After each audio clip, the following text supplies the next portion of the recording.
The all-new Audi A8, a car that sits between tradition, classic sedan building style and a very advanced technology. We will experience it in exterior, interior, driving ourselves and being driven. A very exciting episode, I can promise you, and everything of that on Autogefuehl, your #1 resource for in-depth car reviews and your #1 community to discuss cars today with me, with Thomas. So join us on a very special beginning also, because we will start with the chauffeur driving, because this is also what this one here, the A8L today, is all about. And of course, everything of that will be in full HD, full screen and full length. Let's go!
Today's episode of Autogefuehl is starting a little bit differently, because the all-new Audi A8 is also about being chauffeured, and so that's the thing I'm testing today at the very first.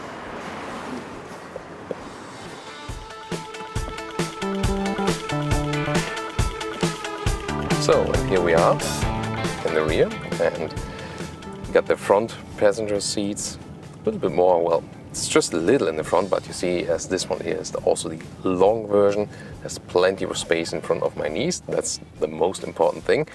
We also got a rear seat entertainment system with those integrated tablets here. You can watch some multimedia functions. And of course, you can adjust this rear seat here in so many ways. There's a very soft cushion you can also lean onto, and I can adjust the seat right here.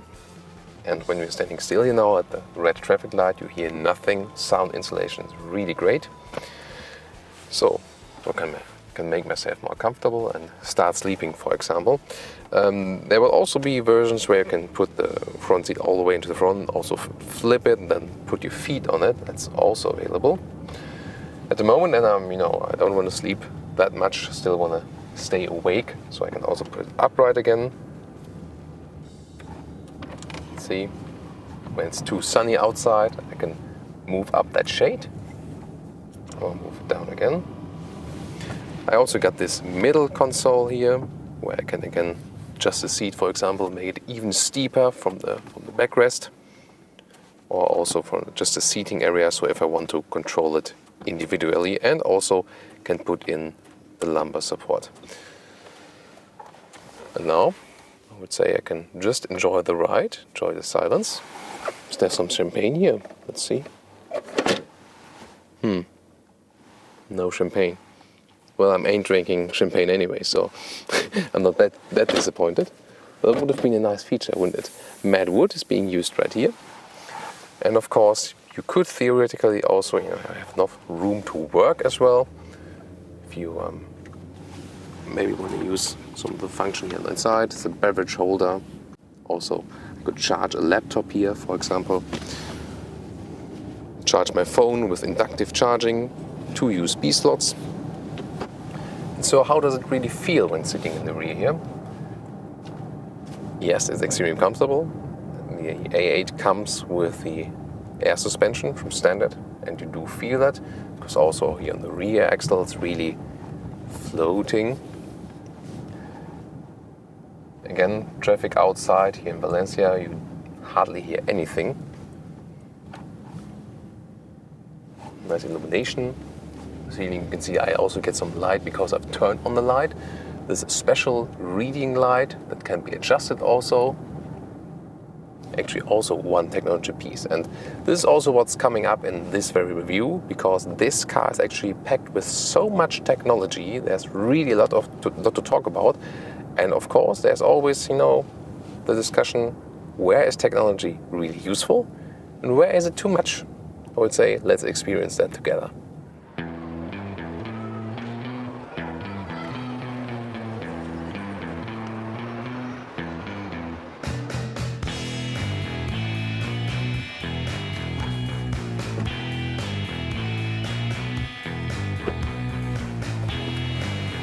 Hallo, vielen Dank.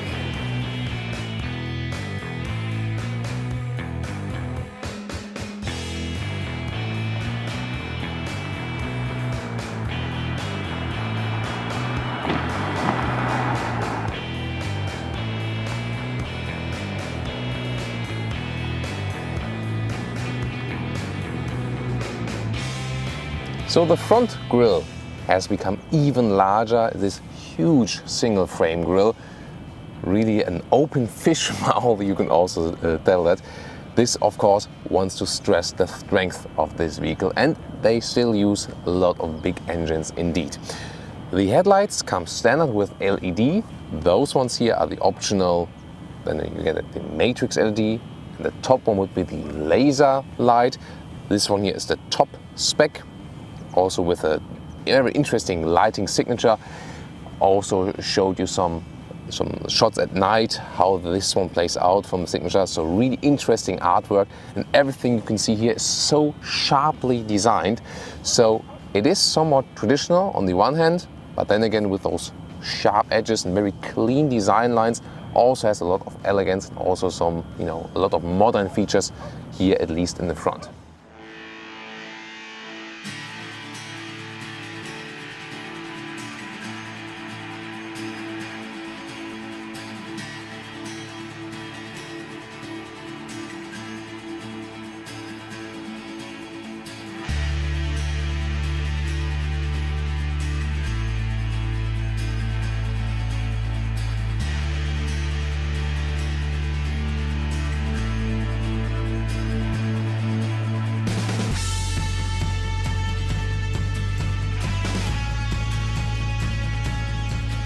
So this new generation of the A8 has grown just a little bit, 3.7 centimeters, if you compare it to the previous generation.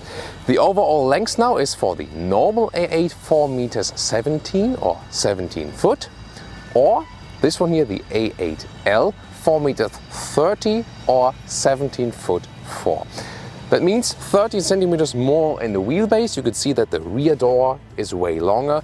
We are showing you the A8L now with the petrol engine today, because this one will be also among the most significant models for the whole world market, especially for China, for example. This is the car then.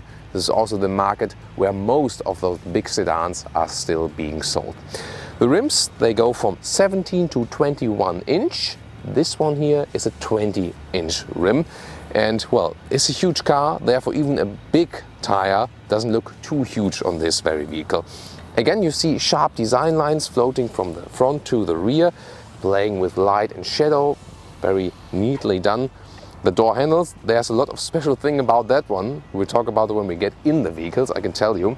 And then a classic sedan line, they have dropped it a little bit, although they gained some headroom on the inside, so they played with the materials there. In general, if you would look underneath the surface, they use a material mix, 25% stiffer from the chassis if you compare it to the previous generation, and they use steel, aluminum, carbon fiber and CFRP, so the carbon fiber reinforced plastics that it is, and also magnesium. So a lot of different material mix, it makes it a little bit complicated as well. We will talk about this aspect later too. And what do you think about this first design aspect here of the A8?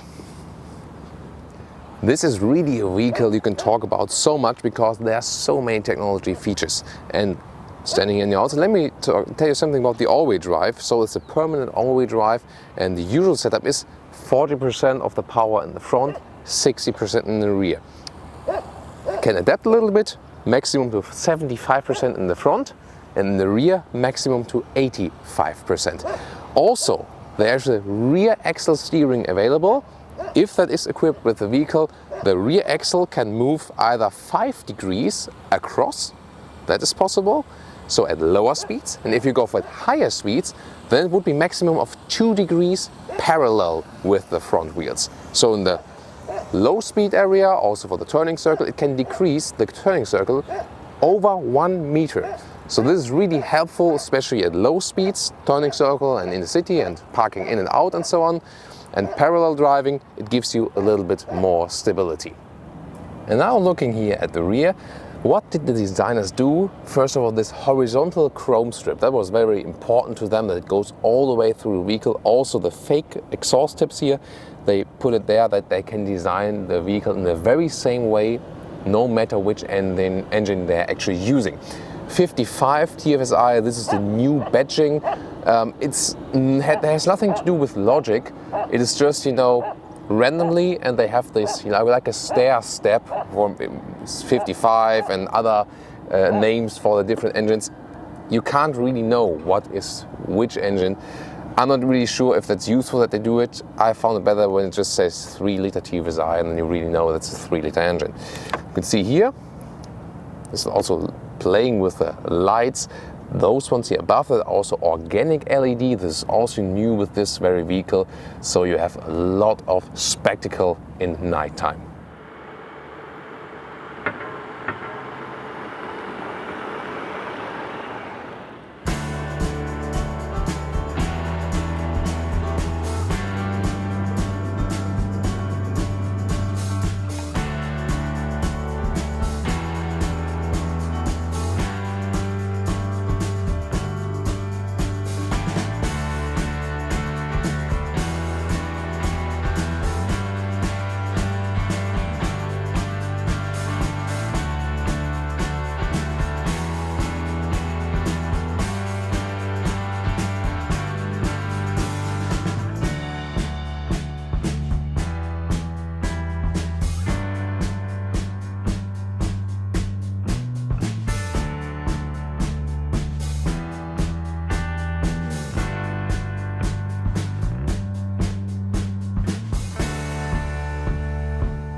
We can see a new kind of Audi key here. It's a little bit slimmer than the ones we know before. But of course, there's also the keyless entry. Just put your hand here or then here to close it. The interesting thing is also that when you open the door, I did not do that, It's like, first of all, you have the soft close, of course, again, all optional. And then you also have the entry help. So just very slightly, plop, you can see, and it comes towards you. This is again a piece of technology where I would say that's just over the top. Then, inside of the doors, my favorite element is really this matte wood. It feels great, has a nice touch, and also it does not leave any fingerprints. Also, use of microfiber on the inside makes it very cozy. You have some more space. I'm not sure, it's so slim, not sure what you should ever put in there. Small bottles fit in the lower part, and of course a great interior finish from the building quality. Then first, interior overview. There's a new steering wheel with big holes in there, a new design approach for that. A lot of shiny or glossy black surfaces are being used. Then the seats, there are 2 different seats, the base seats and the super comfort seat. This is of course the super comfort seat, all optional in this very vehicle. And they hardly only use animal skin. In Germany you can also get a fabric seat That's good as a base model, but in the higher trims, only animal skin, and that's of course something from the past. They should offer more sustainable seating choice, a high-class leatherette. Tesla has thrown out all leather. Audi does not care about that really. Mercedes offers a lot of alternatives, microfiber, good leatherette, cloth leatherette mixes. But Audi says we do not care about that at all. And that's really something, you know, very strange, a very dinosaur-like approach in this case. Let's take a look here. Again, single frame grille is repeating in the interior. This is a really nice feature because I like it when some elements from design repeat exterior and interior. So many different people are watching this here at the moment, and of course I want to address every one of you because maybe you are a chauffeur and you're living in this car all day. Maybe you want to drive and buy this car yourself, or maybe you're driving it at the weekend for leisure and in the week you are being chauffeured. Or maybe you're just interested in the A8, you know, just as entertainment, or you maybe seek to buy one in 20 years. But for all of those, for all of you, I can tell you one of the most interesting aspects is the comfort, especially already in the front seat. The supplier for SIA, we have made a special about it at IAA, they paid attention that this seat form is so suited for the body that you just feel relieved. You feel actually better when sitting in the car than sitting anywhere else. It is still a fairly low, sporty seating position when you look in the front. It's also really spacious and a lot of headroom still left. 1.86 m or 6'1". And of course, electronic adjustments in all levels here. You have seat massage, everything you could possibly dream of. The seat massage, by the way, is activated just with the hotkey right there. I think it's an easy solution. Yeah, it's already starting, and maybe we meet again in 10 minutes and then we will continue this review. Or I'll just review it further while my back is being worked on. It's really great feeling. And you can also adjust the steering wheel in all four ways, putting a little bit more towards you. Soon also more details to all those instruments and touchscreens we have in this car. But the funny thing is really, it is somewhat a sovereign feeling when sitting here, but at the same time, it does feel somewhat sporty, and that indeed does reflect the overall driving characteristics. Cockpit overview, really impressive for the first look. So many horizontal lines here, this matte aluminum, then again so many straight lines right there, and then this one floating line with so many black glossy elements. They look great when they are clean. However, they are prone to scratches and also prone to fingerprints. Of course, you always have to use the microfiber tissues. Again, also look at the steering wheel with those huge gaps right there. You should not do this while driving, and I'm not even sure if it's good, because let's just think about someone does, wait a minute, my whole hands fits in there and then it's driving. Yeah, of course, that's stupid. But you know, people do stupid things, and maybe you should design a steering wheel in a way that you cannot do any stupid things. My favorite feature is still the single frame grille in the very front here. The digital cockpit is standard equipment, and it looks of course amazing now with this marina in Valencia, the setup here when we see the blue water. You cannot get any analog gauges anymore. Then two screens right there is 10-inch and 8.6-inch. The upper one is still for the infotainment system, soon also details to that. And the lower one is, let's say, a little bit more adaptive. Usually it remains here in this climate control setup, where you can still use it. And the difference is also the lower one has a haptical feedback and also this clicking sound. So you get somewhat feedback in your finger and also acoustically, where the upper one is just a normal glass screen. And the lower one also adapts more to what is actually happening. There's also a vast camera system available, soon more details to that. And in the lower part, there's an automatic shifting lever. You just pull it backwards, nicely designed. Big middle console, also here with adaptive beverage holders. And normal glove box in the front, not too much space. So for being so big as a vehicle, you do not have too many areas where you can actually put things. So here we have the digital cockpit. You can use the keys at the steering wheel to zoom in and out. Of course, you also have different views available. For example, if you want to have the GPS smaller and speed and RPM a little bit bigger, that's also possible. And you can also, for example, control everything from here when you want to go to a last navigation or something. So the top screen here, very responsive, also works like a smartphone. And wow, the visualization is just superb. Wow. Also with some subtle clicking sound. This is the basic app view here, for example.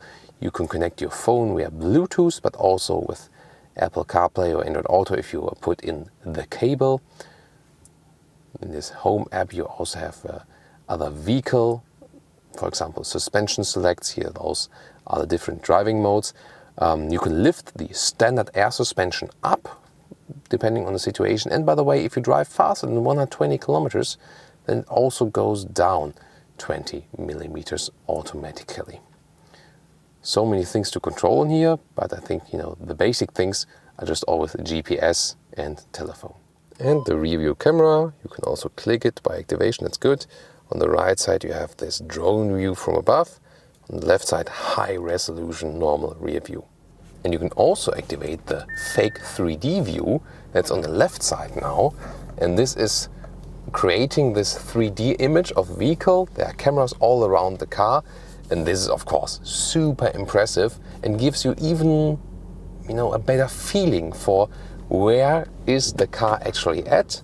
And considering the size of the vehicle, this really helps you not to touch anything you really do not want to touch. So here, fake drone view from above and fake drone view from behind at the very same time. What do you think? Also in the 3D view you can actually turn around. You can use a touch control to take a visualization here around the vehicle. Pretty impressive. You can even zoom in and out just a little bit to look at the tires, for example. At the fake drone view from above on the right side you can also see a warning when one or two of the tires are approaching the pavement. And you can also, when you click on this very detail, see for example the rear or here in the front tires, and then when we turn them, you also see how they approach the pavement or not. So when you really have time to look at those systems, you should actually be able to avoid all scratches also to the alloys. So the lower part here again, you click it and you also get some feedback then right here when you control the temperature. No knobs for the temperature. This is of course always open for discussion. Which one do you prefer, or what you think? You just leave it on auto and that's basically it. Here also seat heating, seat cooling is available. So many things you can do. The drive select below that is the one that is more than again for the upper screen. So you see that the lower screen remains this way. Here you can, for example, also open and close the rear shade for the rear passengers. So this is really a climate control center. The only knob that is left is here for the volume, and also you can click right or left to have the next sound.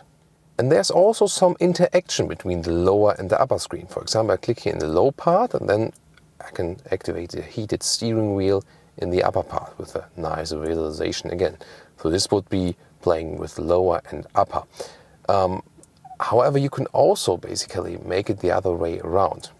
For example, when you're here for a search, search an address, let's say, for example, you want to go to Berlin, then you have the GPS here in the upper part, but then the keyboard is in the lower part, you see. For example, you can then put in here, like Berlin or Barcelona, there it is, Berlin.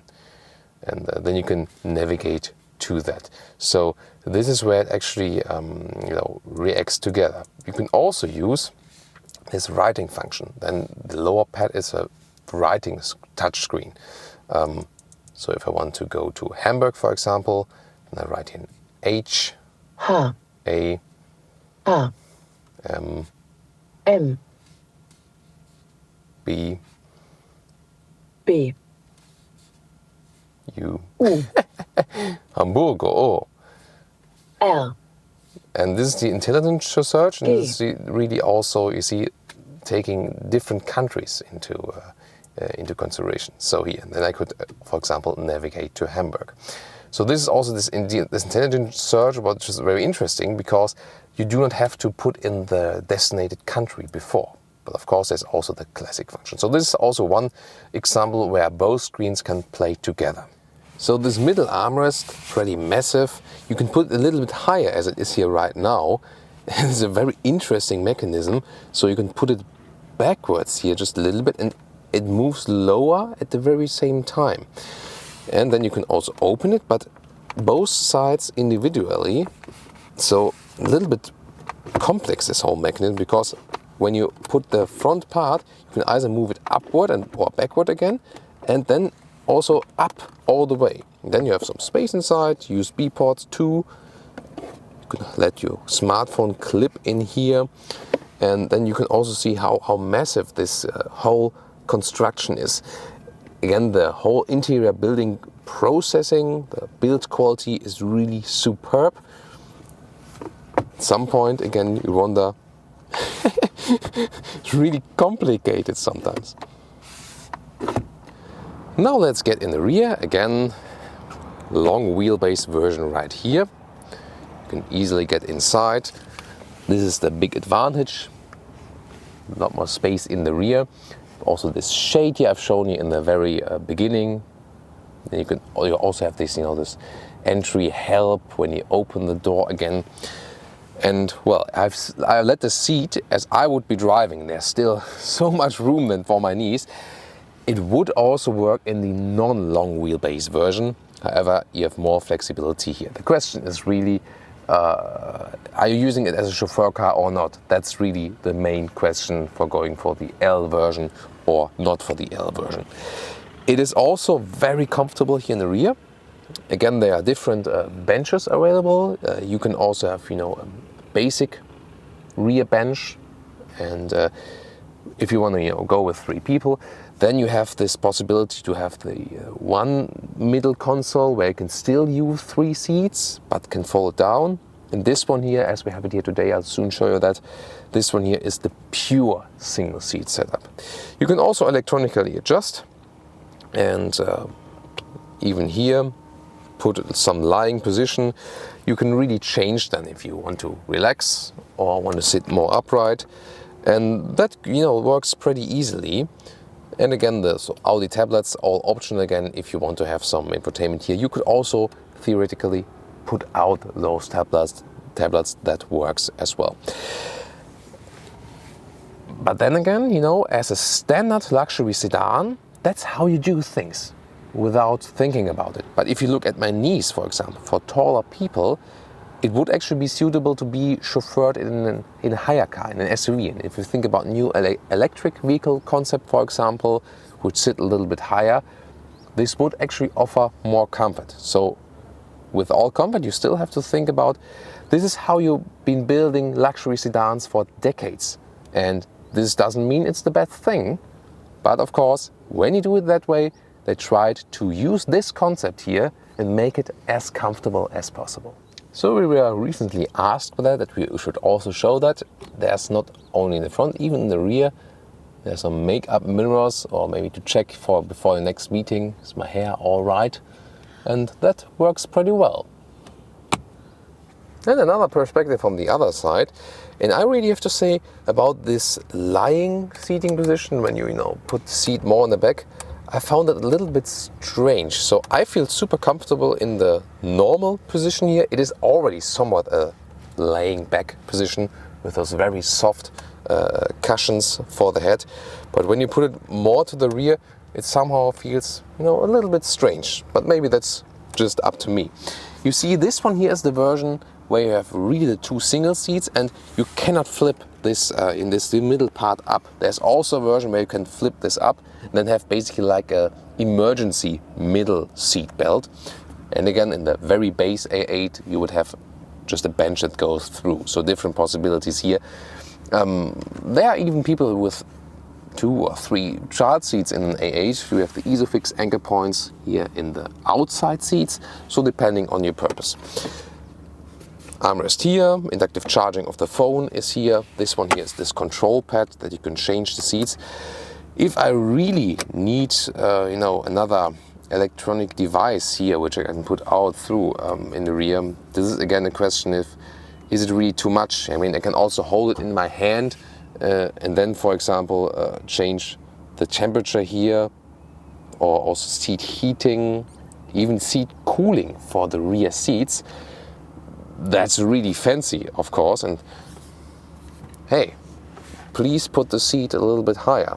No, that doesn't work yet, but of course that's also something manufacturers are working on. For some commands it does work, for example for the GPS, but not yet for the climate. I mean, that would be also a good solution to do it. But of course you could also leave it cleanly and then put it here inside again to leave it as it is, and then you can just also use it as it is right here. So a lot of playing around, of course, with technology. Again, the question is it fancy or is it a little bit too much? I think there's just different opinions here. And here again at daylight, beverage holders, and also plug and 12-volt power supply. And also to show you this flipping mechanism again, well, it goes quite fast. Not sure what you should store there, maybe a tablet or something. And you always discover something new. For example, this one here, you can still flip it up, not entirely hide it, but there's some more storage space beneath it. The trunk can be opened right here or also with a key. Paint, by the way, is called floret silver. So then it flips up automatically, and the size is standard 505 liters with a nice cover right here, aluminum style. Below that, some tire repair kit. You could also put a replacement tire, but it seems a little shallow for that. You can also use those fixation mounts, but again, this is really rather average. As for the space, here a hanger for a bag, for example, to secure some stuff. At some point this classic sedan building form also has its disadvantages, and that is of course here with the overall quite limited trunk.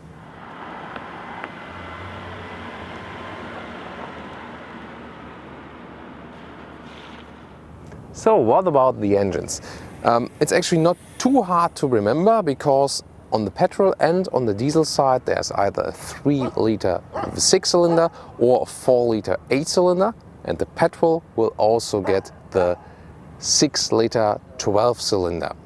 So this one here, the 3-liter 6-cylinder, 340 horsepower, and this one is the one that will later also come as a plug-in hybrid with 449 horsepower and acceleration 4.9 seconds to 150 kilometers, just approximately of electric range. And then the 4-liter 8-cylinder will have 460 horsepower, and the 12-cylinder will have 585 horsepower. And the diesels, the 3-liter one, 286, and the 4-liter, 433 horsepower. The automatic transmission, because a lot of torque here is involved, always the torque converter, by the way. And what else is interesting here technology-wise? Well, they have the first vehicle that uses a 48-volt board net. That means all the electronics are working on this, higher volt scale, because, for example, they increase the sailing or coasting function. That when you leave the throttle, the car is not running on the normal combustion engine, but just rolling and having like this a little hybrid, so-called mild hybrid. This mild hybrid system is introduced for all of the engines, and this, for example, also helps you, when accelerating out very slowly, that some more electricity is being used. Again, there's just a very small battery for that. It's not a real plug-in hybrid like we see later with this very vehicle, also with this very engine. But this mild hybrid system is also supposed to save about fuel 0.7 liters on 100 kilometers, at least on paper. But then again, for the normal ignition, they still use the 12-volt board net too. And that raises the question, they use both now, basically. That makes the car even more complicated. And as we have so many complicated things in this vehicle, the question is, who should ever service this vehicle? And if something breaks down, I can't even imagine that even the Audi dealers can really fix everything this car has when it fails somehow. Of course, Audi thinks about, our car is never failing anywhere and everything is perfect. But of course you have to think about when you make a car so extremely complicated and so full packed with technology, what will happen on the long-term run? I'm just raising this question. I can't have the answer for you yet. That has to be seen in the coming years. But of course, I would like to invite you for this discussion. Do you like more features? Or do you also see a little bit of the risk in that? And what do you think about getting too complicated? Put me your comments to that in the comments box below.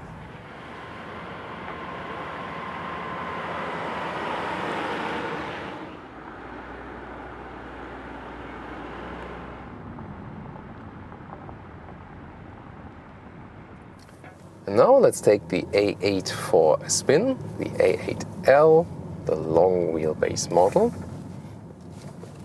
Of course, we do need all the assistance systems here in the traffic of Valencia. But I get the warning, for example, when the car is next to me, especially tricky in a very big roundabout.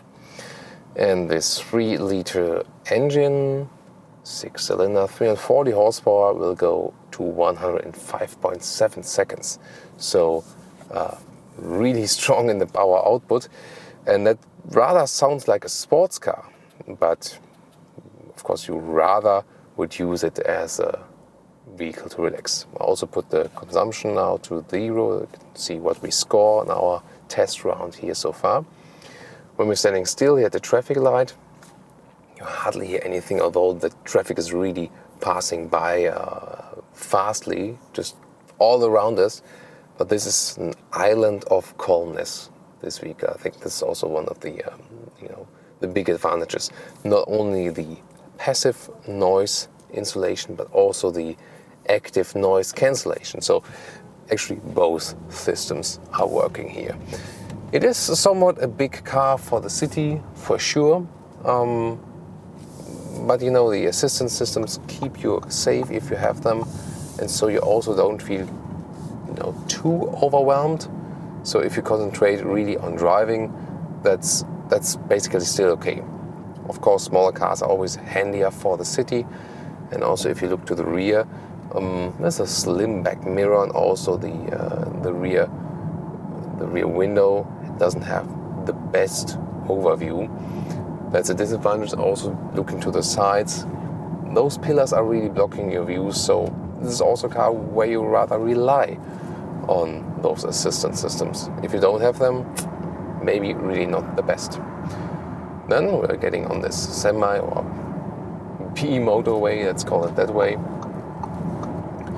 We got the adaptive air suspension, which is standard equipment, and this is really guaranteeing a floating ride.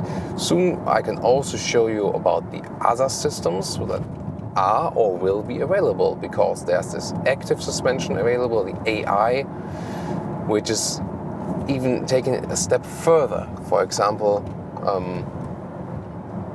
then allowing some special safety function that the car lifts up on the side in case of a crash, and also the AI suspension is foreseeing what is happening on the road and then adapting.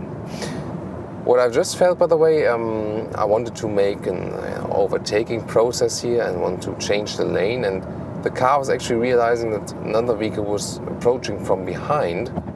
And it's not only that I saw, for example, those warnings in the side mirrors, there was even a resistance in the steering wheels. The car was basically telling me, maybe it's not the best if you would change the lane right now. I could still see that, we're perfectly fine and that it would still be working. But then again, the car does more. Maybe sometimes more than you want to, but you have the possibility to switch those systems off. For example, here at the column next to the steering wheel, you can deactivate this adaptive driving assistant, and then you can do actually more on your own. But you can also activate it, and then you have somewhat like an assisted driving. You see here the steering works, that I'm kept in the lane here. This is not meant to drive all autonomously. This was just for demonstration purpose, so don't do it, please. I was just showing you that it basically works. So far, those assistance systems, they are all meant that you still drive yourself. This new level 3 autonomous driving is not available yet to the time frame we are testing the car, but we'll soon have also a demo for you where we show what it's actually capable of, and then you can really choose if you want to have it at a later stage or not. This is also somewhat typical for nowadays car times. In past years, you got everything, and then basically development was standing still for this vehicle. Now, technologies are pushed on the market sometimes earlier than they are fully ready, because the manufacturers, they have to keep up the pace. The pressure is rising, especially for new technologies. And so sometimes they say, this technology will be available for this vehicle, but not at the moment, but maybe next year. And of course, especially when we're talking about electronic systems, it's important that they also offer that you can implement it later on. This is also another question, of course, or another issue. Now driving on the motorway, 120 kilometers an hour, and the road is really very rough. And considering that, it's still super silent in the vehicle and really floating with the air suspension. That's so super comfortable. So the A8 is really also a king of serenity, that's for sure. So driving wise, there's hardly anything that can keep up with this super sovereign feeling. Well, at the same time, it is also somewhat sporty because the steering wheel reacts very well. It feels sportier than some way smaller vehicles actually. And this is due to this progressive steering, which does not have any dead zone. You can really have a good connection from driver, car and the road. And also you don't have to turn the steering wheel that much. Later on, I'll also show you a demo. This car here also has it. The rear axle steering, which is a fantastic system. And when I'm driving faster, it steers parallel front and rear tires. Not the same degree, of course. And when I'm driving slowly, it goes across to reduce the turning circle. We will later on have a handling course where we show you how this will really affect if you turn off and on, which you couldn't do usually, but here we have more possibilities because they organize some special testing facilities for us. So, a lot of assistance systems, great sound installation, such a sovereign ride. Those are definitely the main aspects of this vehicle. But from, at any time, you can also push the issue a little bit more and drive it sportier. And this was also something I felt already in the previous A8 generation. Here, for example, driving the Common a little bit faster now. And it's still very comfortable also for your passengers, for example, even if you drive a little bit faster. And that's of course also very important, especially if you are the person that is being chauffeured in the rear. I've also driven the S-Class or the BMW 7 Series. There's always the question now, what is the best one? Very strange here, close to Valencia. They are burning the fields. As far as I know, it's not allowed anymore, isn't it? Maybe if you're a Spanish environment lawyer, give us some information in the comments if that's still allowed. Because here now, wow, everything is burning. It's a lot of fog and stuff. Really astonishing. So, what about setting the cruise control? It's of course an adaptive cruise control built in here. And then I can relax even more.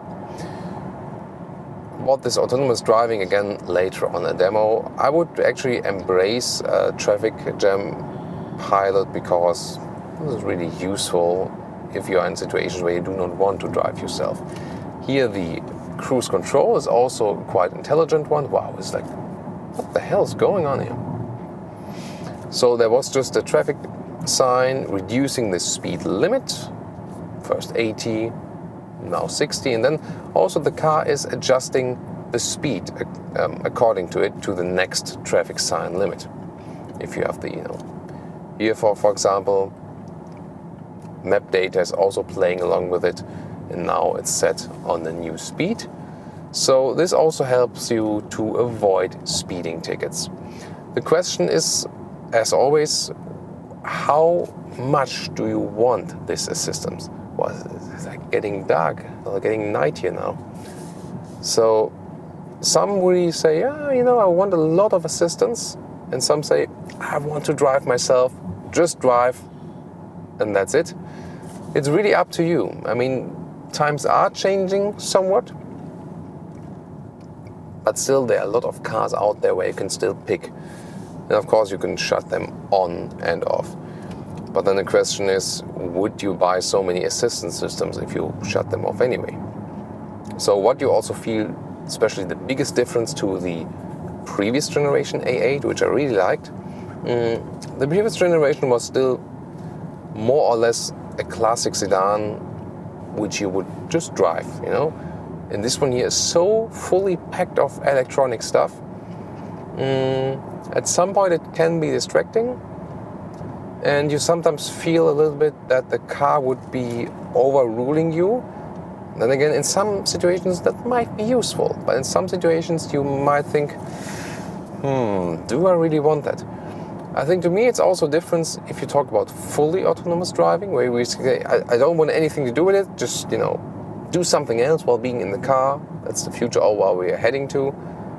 Or really driving yourself. This one here is a mix in between. And for example, blind spot monitor, I think is great help. Or also maybe that that you cannot move the steering wheel then in a very dangerous situation that much. Again, you can argue pro and con. So a lot of discussion. Really, this one here, the A8, serves also as an, basically as an experiment for the whole model range. So this one has all the technology, and which technologies are really accepted by the customers and play out great, then will also take place in the other vehicles. So this is also, something what they are using this car for. So now I'm reducing the speed on my own. Don't take the real, the other systems for it. Theoretically, this car can do so much, but again, it is really a lot of fun to drive. So you do want to drive it still on your own. And you also, even with an air suspension, when you're in this slalom, it's not wobbling too much to left and right. But this is so characterizing about this vehicle of the assistance systems. When I'm doing this now, what I just did, slalom here, there's, a drawn line. First of all, I get resistance from the steering. Say, Thomas, you're evil, should not do that. Then I even get some feedback in the throttle pedal, like, Thomas, not doing that. So this car is constantly reminding you of what you are doing wrong. And this can definitely be annoying.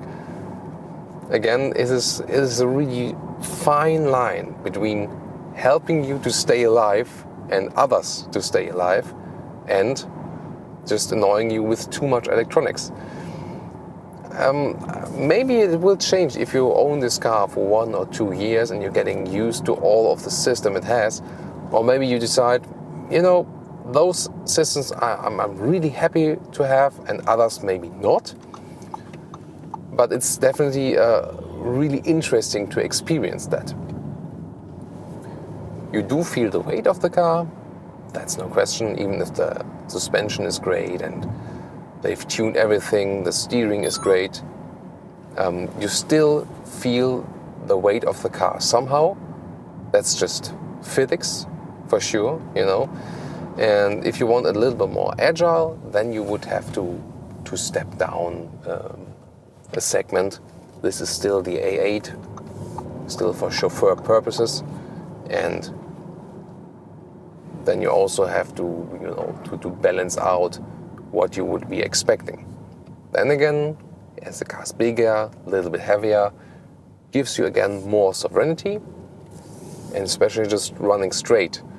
It's funny to say that it's a specialty of a car to run straight, but in this case is There's probably hardly any other vehicle that is so sovereign and comfortable just when running straight over the bumps, sound insulation wise.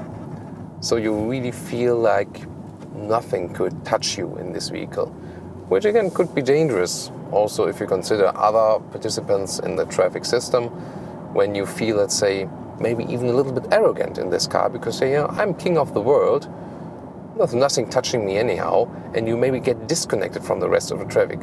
Again, I always want to present you pros and cons about each feature of a car, and then we can surely discuss it. But overall, I think still a great, fun, luxury sedan. So much effort, so much technology went in this vehicle. But as I said, for some other features, when looking at them in detail, it's not that, for me personally, I would say I do embrace every single feature, because what I do also embrace is simplicity. You know, making it easy for the customer. And one thing is for sure, this car here is exactly the opposite of simplicity.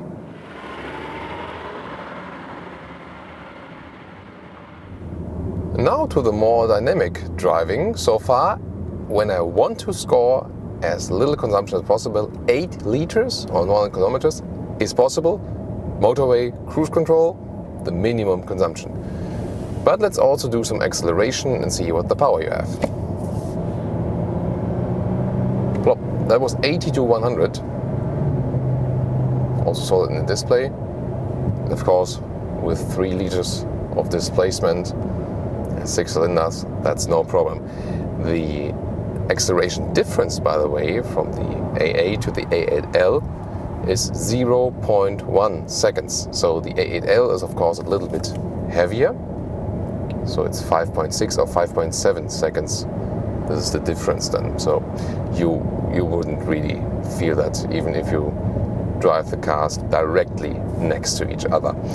Also, the driving characteristics, especially with the rear axle steering, is not really so different from an A8 and an A8L. So let those guys overtake us. And you can also see here the blind spot monitor again. We can do one more acceleration for you, a little bit slower.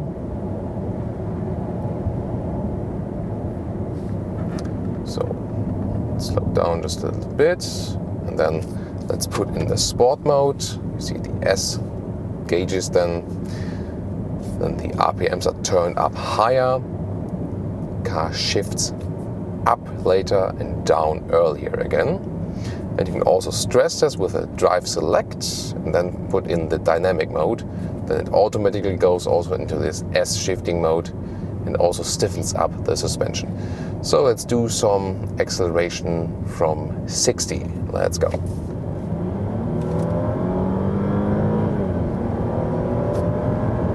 $115 already. And you maybe heard it also in the dynamic mode. It's a little bit harsher. So let's get off the motorway here. Because in this dynamic mode, we also have the stiffer suspension. And for example, when we're here now in the roundabout, let's see if I can get some more feedback from the suspension. Yes, it's a little bit.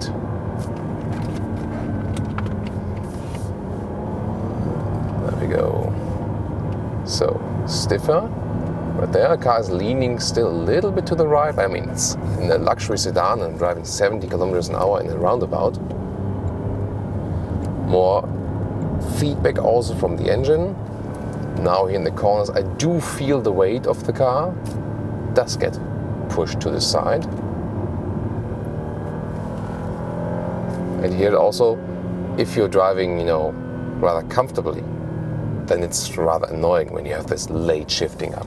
So just for some sporty actions, it makes sense. But as soon as you want to be relaxed a little bit more, then it's better to use the shifting pedals, for example, or then go back to the normal mode again.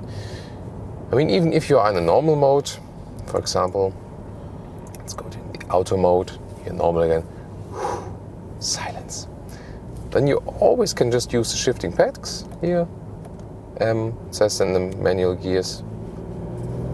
And then you have a better acceleration right there. And if you want to cancel it again and just have the auto mode, then hold the right pedal just for a few seconds, and then automatically goes back to the normal driving mode again.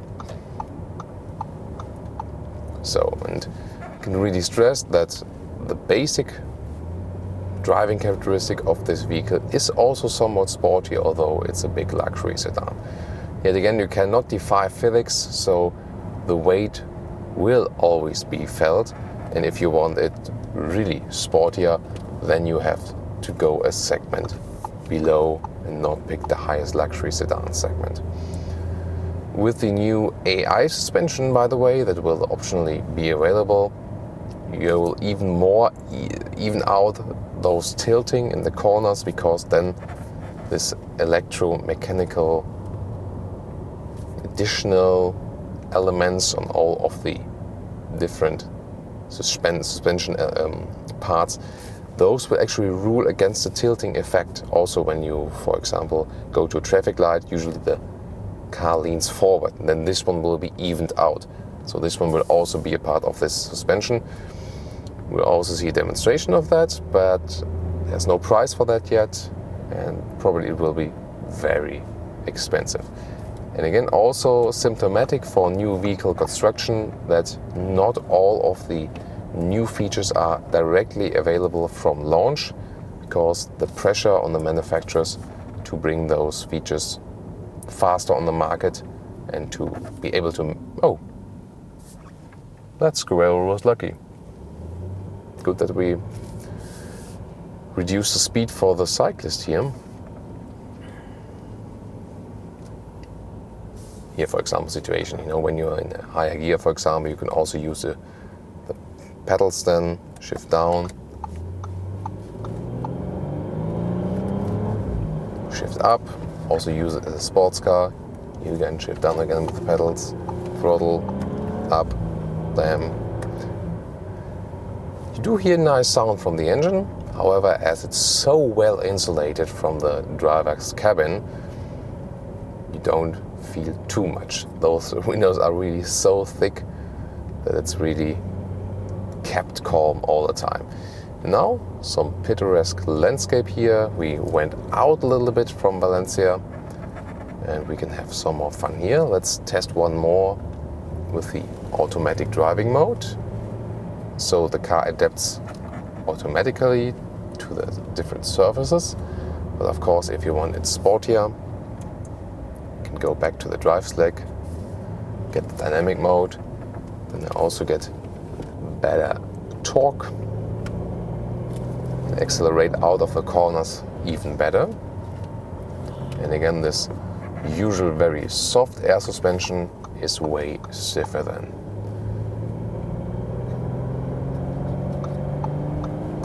Those are the right corners to test it now. And we did have some big cars where you really could say, I remember driving in the normal E-Class Coupe, for example, where I really felt, it's not really that much fun to drive corners still. And the same would also count for the normal S-Class, for example. But here again, it is still fun to corner this vehicle, and we are not driving an S8. We did have an S8 once in our testing. That was also super fun. But this one here is even the A8L.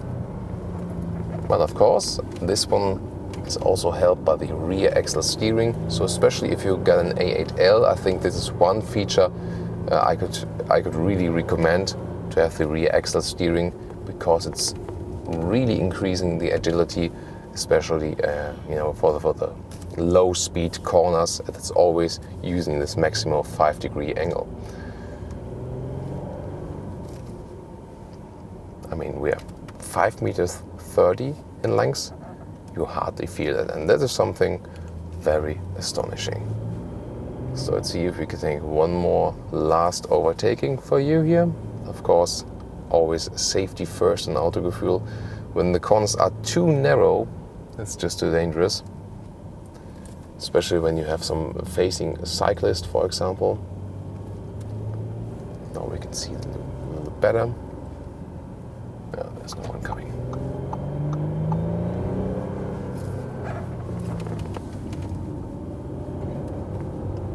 And you can really forget that you're driving a long luxury sedan.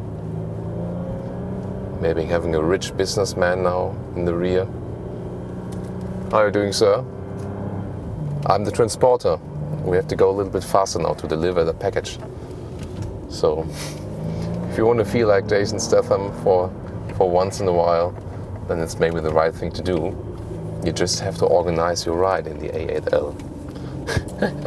I would like to help you with that, but the only thing I can do is deliver you this review, and maybe you can still feel like being in the driver's seat then here with me. So enjoy some last corners for today's riding episode.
And now we want to test the AI active suspension. It's not equipped with our very test vehicle, but here in a separate demo car, because the suspension comes a little bit later. And Christoph Görle will explain us, because he is actually the developer for this suspension, how does it really work. And we will run over some obstacles without it once, and then with the suspension. So you can maybe give us an insight. Yes, we have an active suspension system. It means we have the standard air springs, and in addition we have 4 electric motors. And with these 4 electric motors we can actively compensate for unevenness in the road so that we can drive more comfortable. Here in this parcours, what we can do is we can turn on and turn off the predictive information for our active suspension. And then we can drive over these bumps, and then we can see the difference, how it is with and without active suspension, with predictive and without predictive information. Usually you couldn't do this, you couldn't deactivate it, it's just possible here in this test car now. Actually, even the customer can do it. The active suspension is always active. What we do is we activate and deactivate the predictive information, and it's also possible for the customer. Okay, why would the customer deactivate it? We recommend to have it activated. It's also activated as a standard, but perhaps some people like to feel the bumps if they drive over bumps, so they can deactivate it. It's also to feel the difference. Okay, well, I'm not sure if a customer would do that, but at least you would have the possibility. Let's test how the difference is. Okay, so first it's with deactivated predictive information. Over 12 centimeters? This one here is 12 centimeters high, the next one is 8 centimeters high. So we feel the bumps. Now we go back. I mean, considering the air suspension, which is also standard, it's already very comfortable to go over the bumps anyway.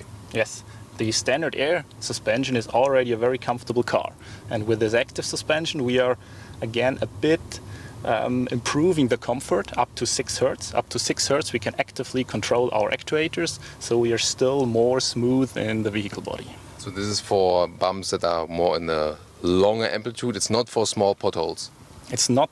The active suspension will not compensate actively sharp potholes. It's up to 6 Hertz, so we can compensate road unevenness up to 6 Hertz. And At higher frequencies, we have the good standard comfort of the air spring system. So let's see now with activated. With activated, we will see that in front of the bump, the vehicle will be raised so that we're in a higher position, so we have more travel. So here we see this.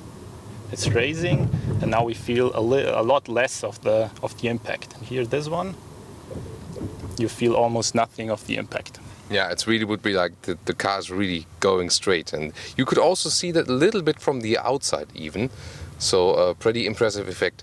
Do you have anything in mind maybe for the future? Could this theoretically also work with potholes with a different system? Are you thinking about something on technology in this case? Actually, potholes are already very good with our passive configuration of our car. So here we actively control, as we said, up to 6 Hertz. So for in our opinion, that's a good setting at the moment, yes. Thank you for the insight. You're welcome.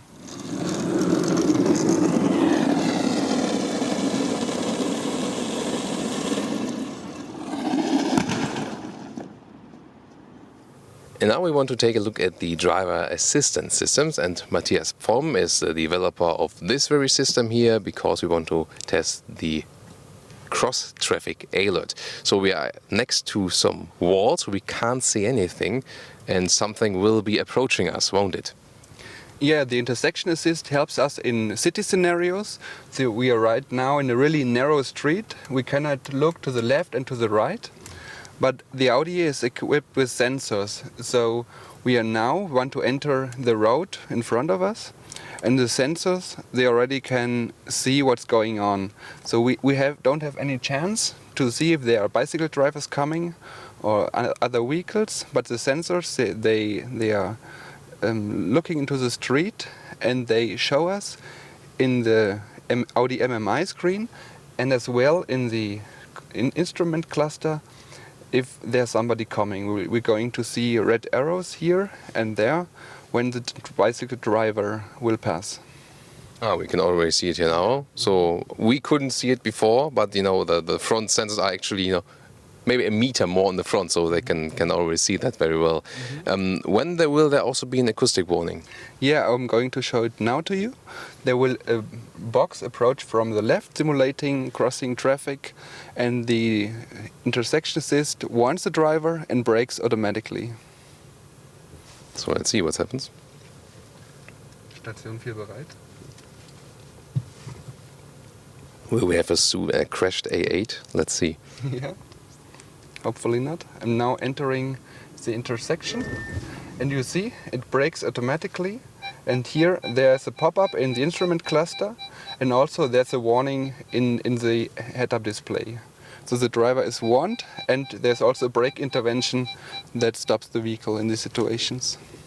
And the same thing also working with bicycles or also pedestrians? It's working for bicycles and for vehicles.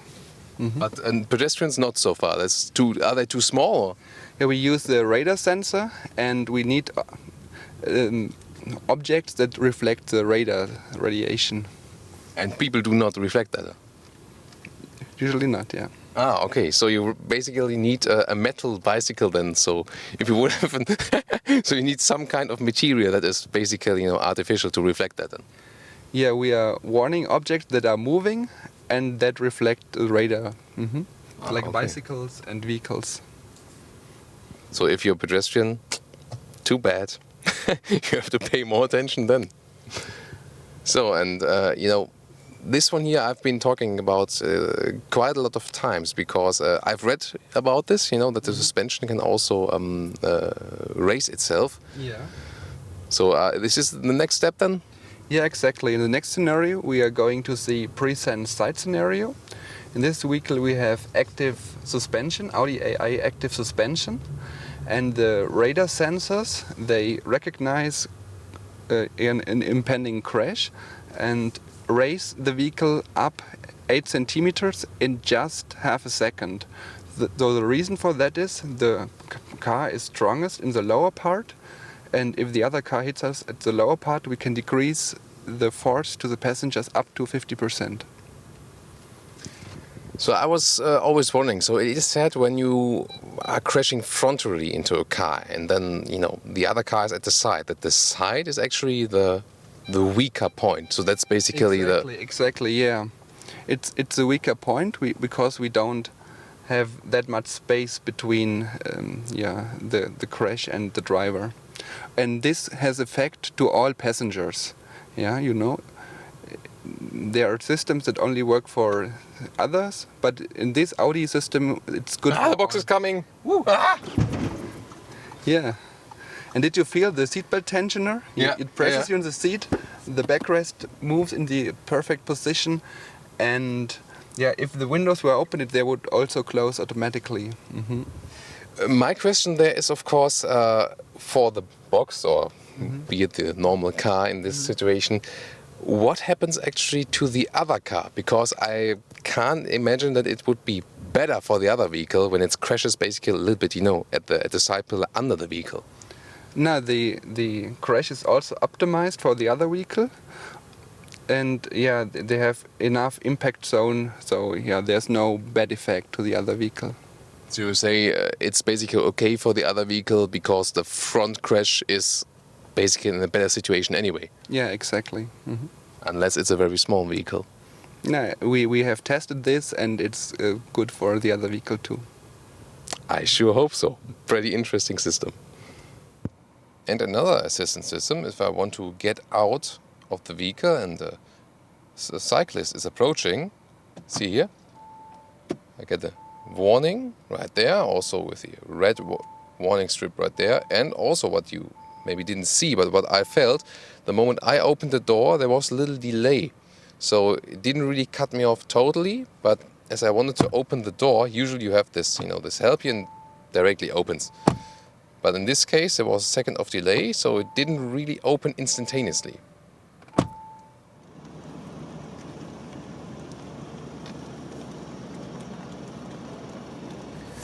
And now we want to experience the rear axle steering or the all-wheel steering, and I'll start in the parkour. And this vehicle is equipped in a way that we can actually deactivate this system. So we drive first one time without it and then with this system. Unless we're busted by the police now. Señor, de mantenimiento, va a arreglar lo que es la rejilla de aquí, el suelo. Yeah, we De have. 12 a 1.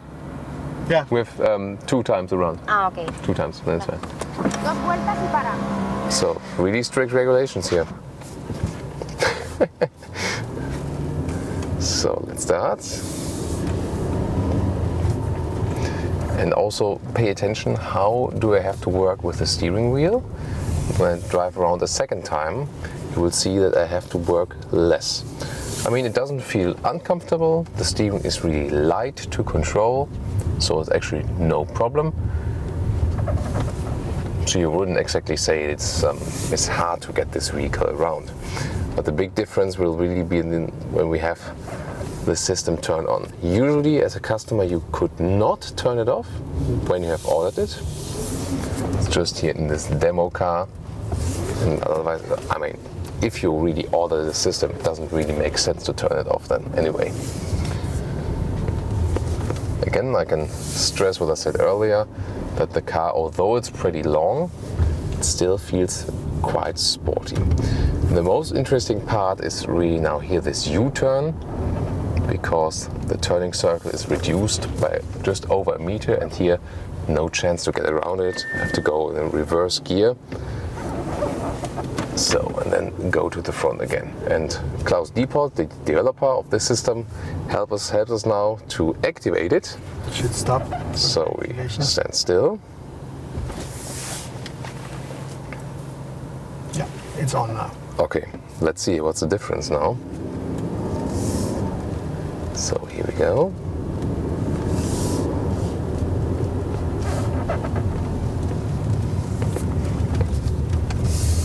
And you can already see in the first corner that I have to work less with the steering. You even feel it while driving, that the rear axle is somewhat active. It doesn't exactly feel like a go-kart, but I have really way less effort to turn around in the corners. The maximum degree angle is 5 degrees. What I would like to know is, does that actually create also less friction for the tires, or is it at some point that you have more friction? Do you mean the movement? I guess the movement of the wheel is like you bring the rear in the right direction where you actually want to move the car. So it should not be more stress for the tires. So it could actually reduce friction, maybe even when you, because you're not scratching the tire that much over the ground, right? Yeah. Well, I would not. I'm not pretty sure about the tires' behavior. I'm not from the tires development part. Yeah. So and now, That might work. that may work. Yeah. We can Try it. We can also check the camera system, see if it's working. There we go. Let's see. Top About view. the pole. It's very close to the pole, but it's Go for it. it's close, Good but job. it exactly works. So, and I think this is also definitely the biggest change here. So the turning circle, when it really gets very narrow. And of course, if I would have made the parkour here about speed, I could theoretically also be a little bit faster.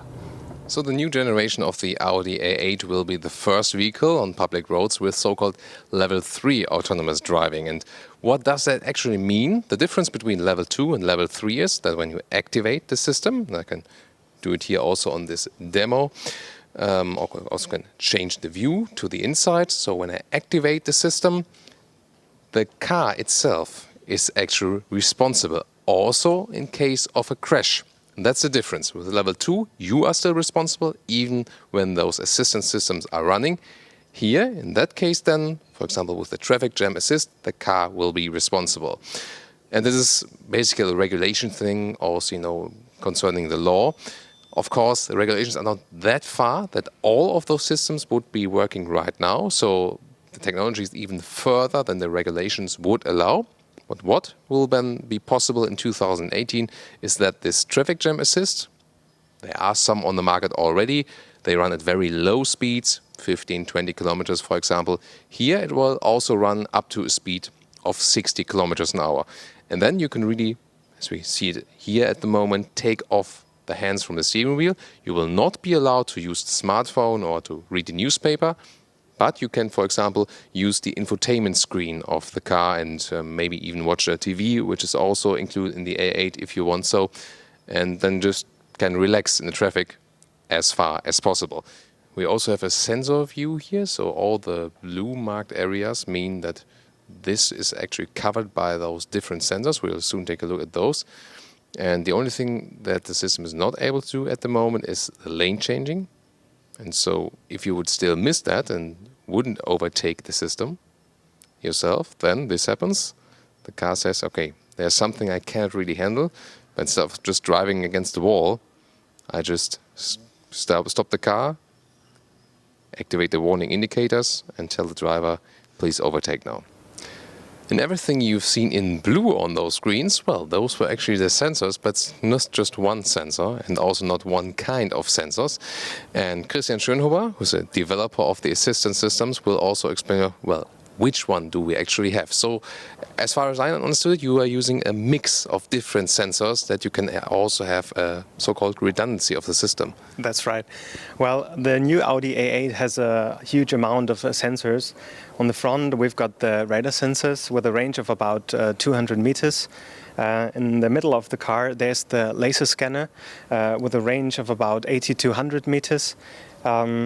Then we've got 12 ultrasonic sensors around the car, and on the side of the car we've got mid-range radars for detecting obstacles on the rear or on the side of the car. They have got a range of about 70 meters. And on the windscreen we've got the camera with a range of 100 meters. And altogether are fusioned in our brain of the new Audi A8. It's called the ZFAS. And why would you combine so many different kind of sensors?